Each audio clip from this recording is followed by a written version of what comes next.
long, it's hard to keep their bottoms clean. So I gave him a bath, and I'm going to clip his hair on his bottom today. And yes, he does have a dirty face. So see, when they have these eye stains like this, he's cold. I got to blow him dry. But when they have those eye stains, I have some a product called Angel Eyes. It's the original Angel Eyes, not the new one. So I'm not going to talk now, but you can see him get blow dried.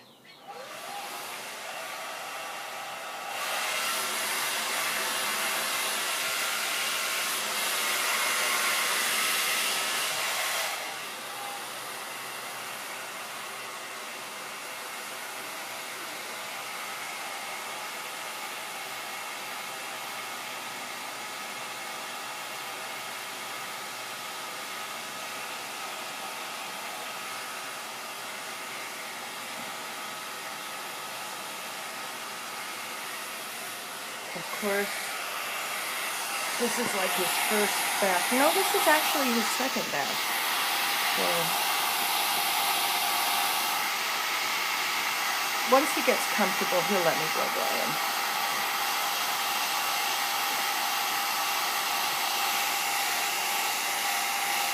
And for anyone who wonders about giving a Pomeranian a bath,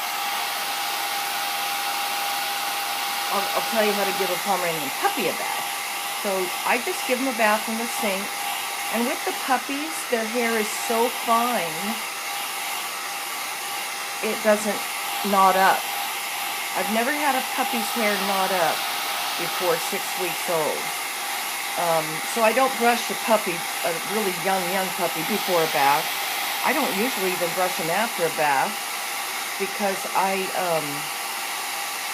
unless I am doing pictures and I want to fluff them up really big. But, so you just put them in the sink. You never, ever take your hands off them because they move really fast. Of course, you can't let them fall. But you just put them in the sink. Oh, by the way, this is a true ice white. If you want to know what an ice white looks like, this is a true ice white. See how bright this hair is? This is bright. Also, the true ice whites have the pigment that comes in very slowly. He had a totally pink nose until he was like 3 weeks old. By the time he's finished, at a year old, he'll have a totally black nose. So that's just one of the things about the ice whites. I have found that occasionally my line doesn't have the problem so much, but I've seen ice whites with really bad pigment, and I think that's due to the SP gene. I'm hoping people that are watching this video are people that know about white Pomeranians, because they're not going to know what I'm talking about, SP gene and ice white and all that jazz. But a lot of people that follow my Facebook about my Pomeranians, they want to know these things, like how to groom them and how to bathe them. And see, with the bath, you do it in the sink, and you make sure the water's warm and it feels really good, and you make the whole experience a happy experience.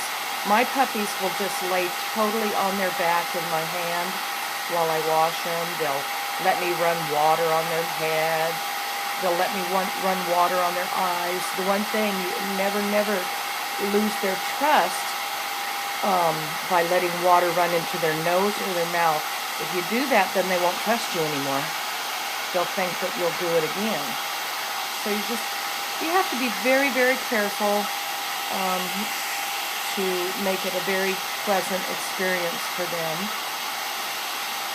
And so see how quickly they get dry?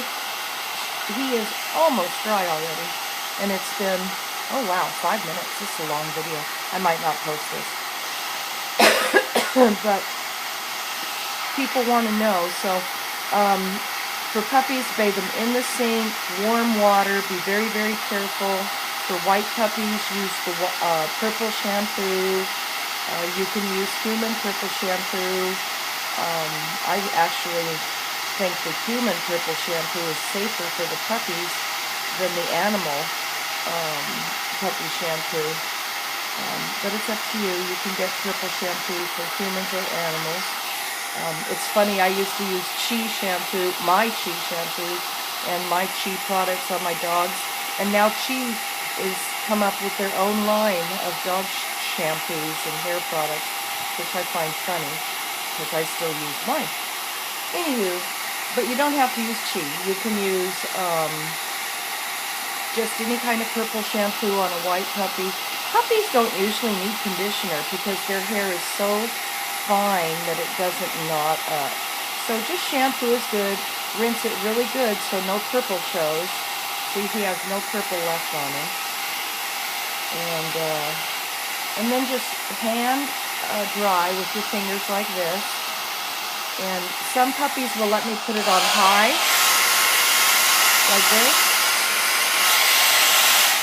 And some puppies need it on low. It just depends on what makes them comfortable.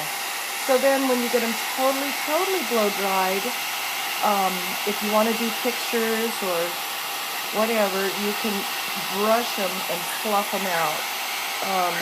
Just make sure the brush is a comfortable brush, that it doesn't pull their hair, it doesn't scratch their skin.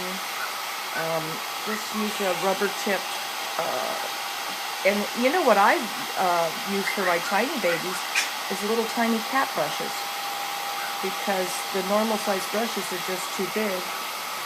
So the other thing I do with the, like if I was going to do pictures of him and I wanted him to look gorgeous, I would use a toothbrush and I would scrub those stains off.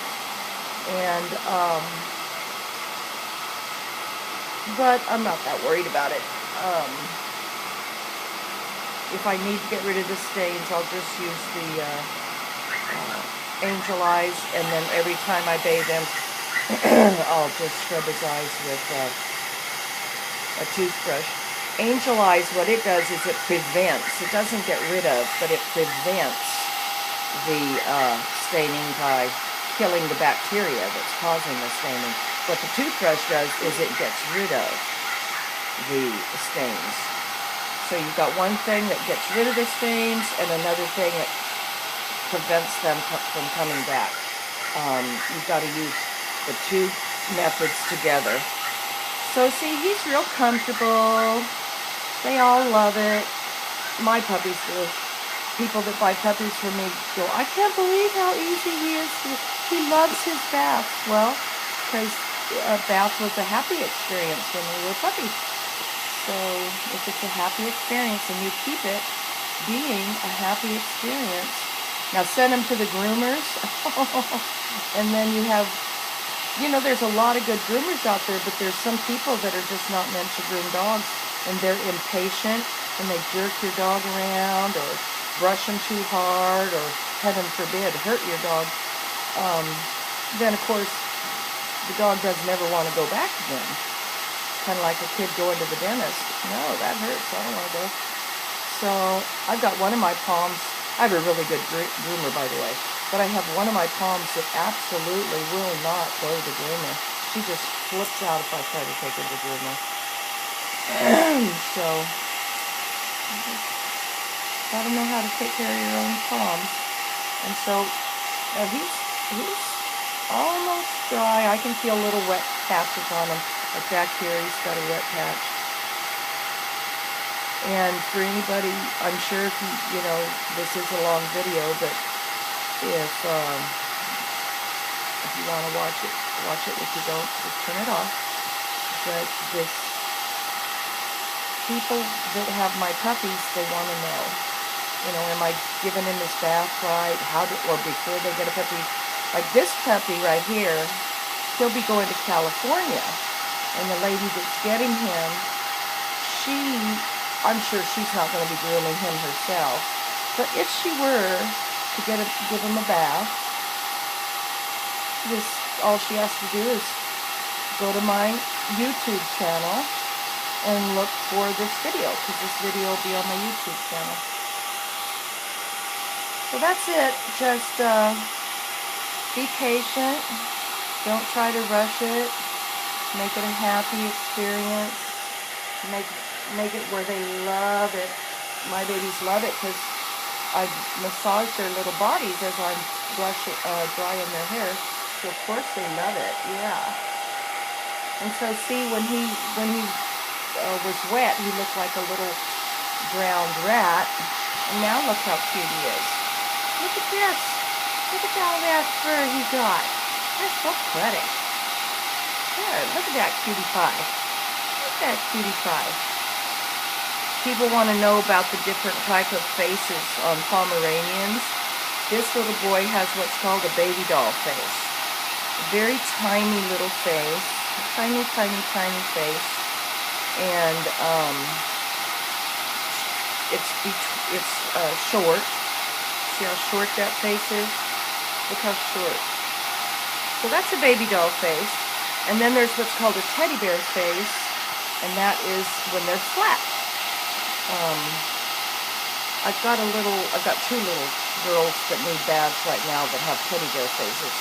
I'm not saying that I will do it today, but whenever I do it, I will post it to my YouTube channel so that you can see the difference between a teddy bear face and a baby doll face. Now, Pomeranians are notorious for right here behind their ears getting little knots. And so that's one place you have to watch when you're brushing your palms. Make sure you brush behind their ears. Keep that knot from forming.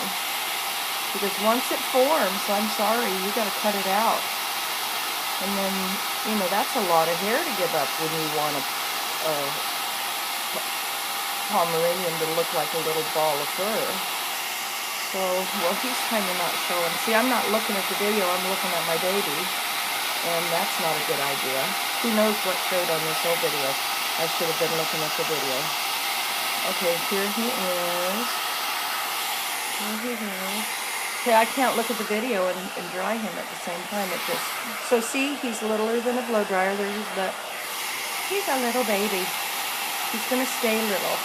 These are the ones that stay like 3 pounds as adults. And they're really hard to get because this is not normal. This is abnormal. It's not a teacup. It's a Pomeranian. I get a kick. People go, do you have any teacups? And I go, yeah, in my cupboards with my glasses. These are not teacups. These are puppies. And these are Pomeranian puppies. But they are abnormally small. You know what I compare them to? Not teacups, but midgets. You know how some humans are big and some are little, some are tall, some are short, some are midgets. And that's what these little teeny weeny guys are. They're little midgets. So it's not always a good thing. Midgets have issues. Midget Pomeranians, you have to be real careful with them because they're so little. They break a lot easier than a normal sized Pomeranian. So he's dry. So his name is Oz. His sister is sold to a really nice person in Denmark, and that man is going to fly all the way here from Denmark to get his sister. I need to give her a bath too. I did a video of her yesterday. And then this is Oz. He's going to be going to California. Now, if for some reason he doesn't go to that lady in California, he will be available.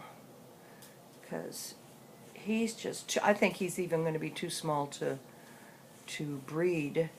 Because they have to be at least big enough to, you know, take care of business. I don't know if he'll get that big. He's real tiny. So, see? Boop, boop. That's a cutie pie. Alright, that's it. That's the longest video I've ever made in my life.